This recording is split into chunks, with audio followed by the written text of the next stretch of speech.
Well, thank you everyone for allowing me to come and to meet you all and to kind of speak into you and into your business. I wanted to take some time today to really explore something that I've really noticed about entrepreneurship probably over the last 10 years. But before that, as we said in the introductions, my name is Greg Martin. I do work for BB&T Bank, but I also have been working on and trying to have an entrepreneurial endeavor that I call the Entrepreneur's Banker.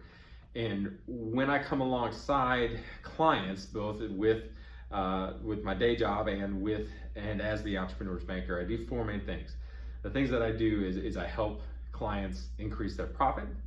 I help clients strengthen their leadership skills. I help them to define or to cast a strategic vision. And then I also come alongside and help them transform their banking relationship into one that's actually a strategic advantage for them, instead of just having a bank that is a commodity where you have an account that something goes in and money goes out. That's table stakes for being a banker these days. But really to be able to speak into entrepreneurs and really what I've found or what I've observed over the last 10 years, that entrepreneurship has really become a very attractive or rock star like endeavor. You have years ago you had entrepreneurs, Elon Musk that did a cameo in Iron Man 2. And the cameo was him as an entrepreneur. So you really have entrepreneurs that are being treated like rock stars or treated like high-end athletes. And that's really cool. And I think that has really happened for a couple of reasons. One, 10 years ago, we were coming out of a pretty rough market correction, and so entrepreneurship before that looked differently than what it does now. And so entrepreneurs were saying, okay, well, things have to be different. They need to be done different. And as a result, they've really kind of evolved, and it's been really cool. But Shark Tank also aired about 10 years ago, and that made entrepreneurship really cool and really sexy, and it opened people's minds and to the possibilities of having a business and investing in a business. Instead of just necessarily investing into someone else's business in the stock market or something like that. But really what I've observed also in the last probably 5 or 6 years is that entrepreneurship has become very much more a team sport. And what I mean by that is that an entrepreneur has always had the team inside the business, where it is you and your team that is providing value or services to your customers. But really, entrepreneurship today is a team sport in the sense that you have a circle of advisors or a circle of people around you. How many people have heard that you are the average of the 5 people you spend the most time with? And great. And so having that belief, and it's not only the 5 people that are helping to elevate me, but the 5 people that I'm also helping come alongside and helping to elevate. And really, as we're going through this process, I think that within that Fab 5 or your dream team of people around you are people like your CPA, or maybe it's your attorney, your insurance agent. I would hope that it would be a banker, but only if the banker is worthy. And it's also that some of those positions are filled by other entrepreneurs that have been there and done that, have done what you are seeking to do. And entrepreneurs are very open and sharing and helping, and that's what's been really, really cool for me, is to be able to see that. And what I wanted to really talk about today is where I think that the future is for your banker to be within in that top 5.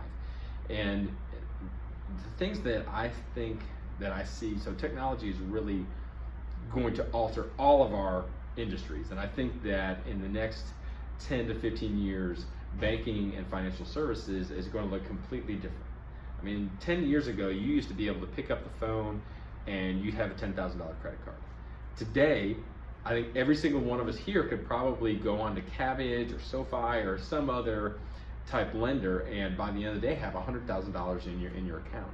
Now, you may not necessarily like the 15% interest rate, but the fact of the matter is that you can get it.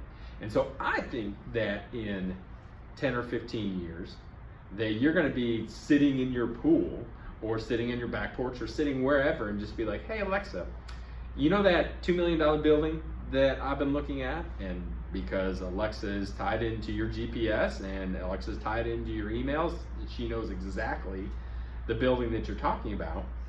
So, hey Alexa, I want to go ahead and I want to buy it. I need $1.5 million loan. So go ahead and apply for me. 30 seconds later, Alexa comes back and says, hey, Dillon State Bank has the best terms. Here's what they are. Do you want to go ahead and you want me to schedule the real estate appraisal companies to come out? They can do it next Tuesday. The title company says that they can close the Friday following this Friday. And so I recommend we do it at 3 o'clock. Don't forget, you've got Rachel's birthday party lunch on at noon that day, so you can't close before then. So as scary as that sounds, I believe that that's the reality. And when that happens right now, a lot of clients see bankers as a conduit to cash, and that's the value that we provide. And we as an industry, I'm not knocking any individual banker, but we as an industry have said that that is our value.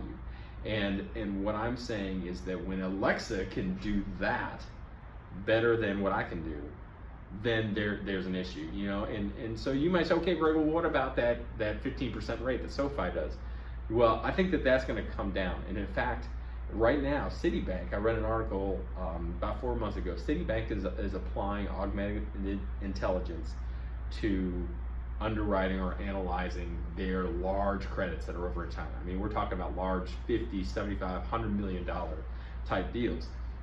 And what they're able to do is they're actually able to shave off 15% of the time to do the analysis. And because the augmented intelligence system knows and understands the financials a lot better than a human is, they see all the money coming in, they see all the money going out, they see it going to your property taxes, your utilities, your payroll company for all your employees. They see owner's draws, they see debt draws.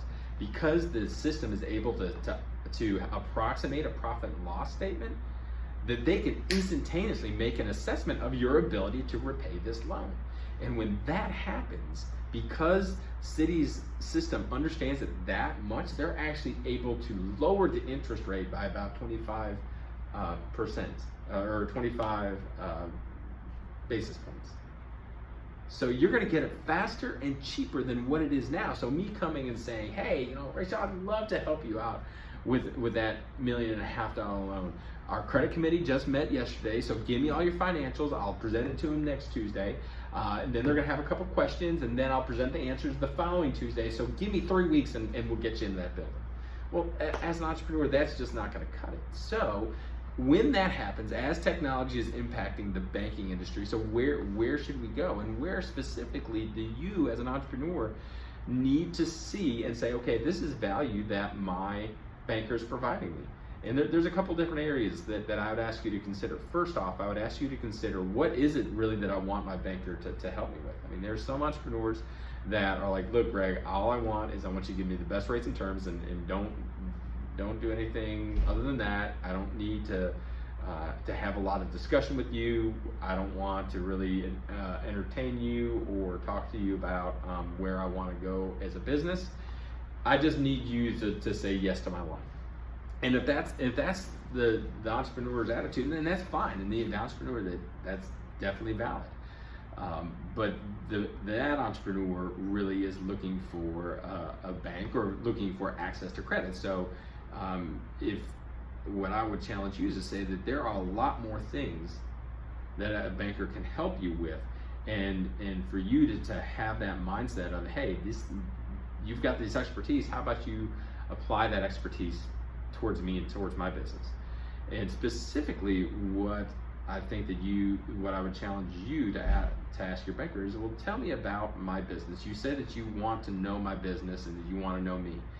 And a bank at its core talks about and assesses risk. When they're looking at that $1.5 million deal, they're looking at the probability of you being able to repay the bank back. And if you don't pay the bank back, then what's the probability that their shareholders will have a loss because it's collateralized?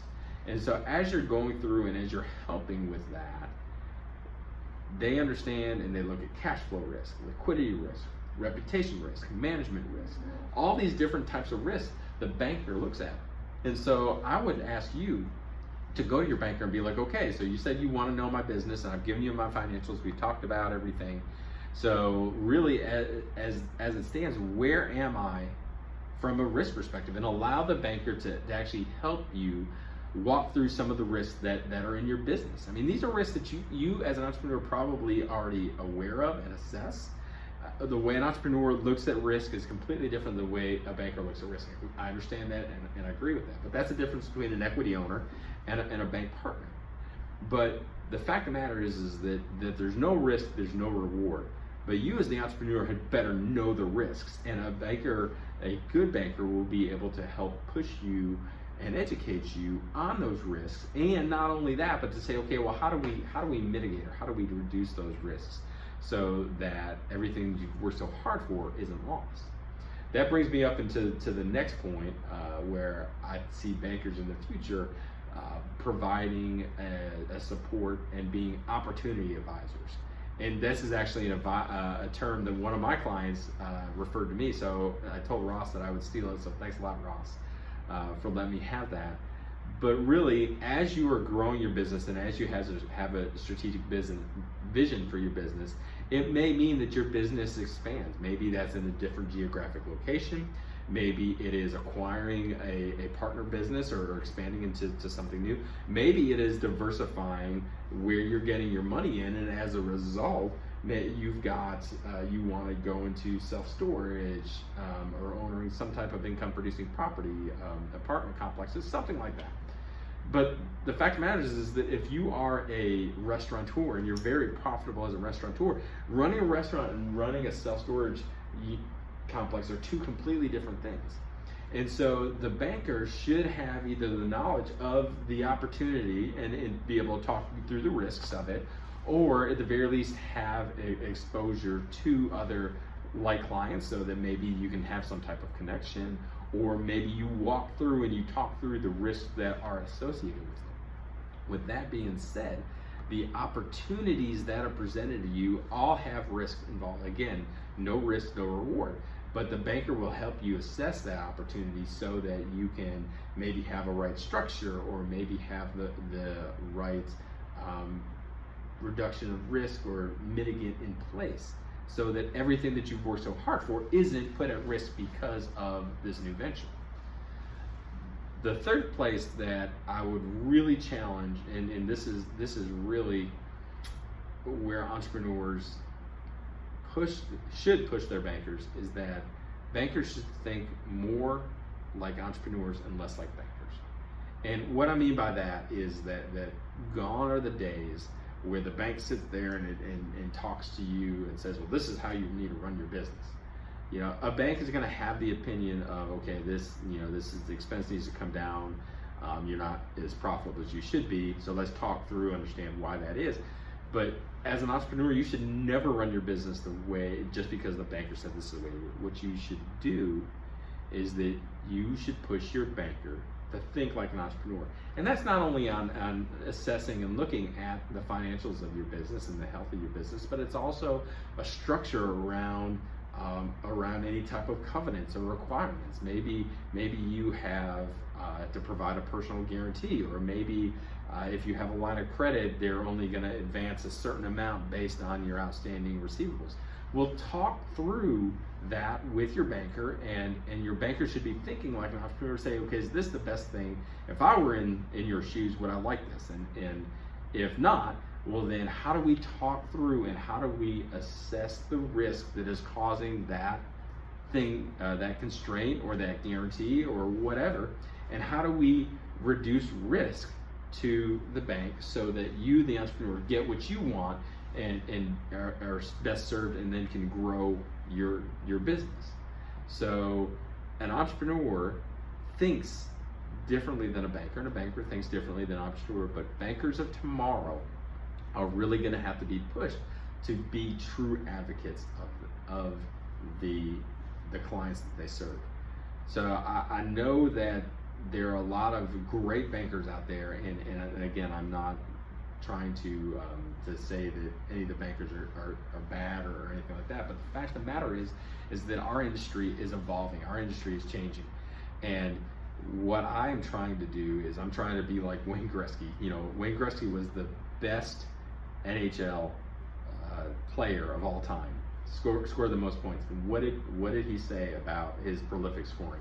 He said, I scored not because I was skating where the puck is, but I always tried to skate to where the puck was going to be. And if the financial services world is going to get rocked, and if the value that a banker brings to you is only access to credit, but when Alexa can do it in 30 seconds cheaper than what your banker can provide, well then where's the value of that? So I challenge you to say, okay, banker, if you want to be part of my Fab Five, if you want to be part of my dream team, one of the 5 people that speak into my business and speak into where I want to go and where I am and how do I get there, well then you're going to have to step up your game. And the thing is that I love being able to do that because it has helped me as I have worked through this. It has helped me to really push myself and to think like an entrepreneur, to have that excitement and to have a little bit of that uncertainty, but to really have the thrill of saying, here's my why.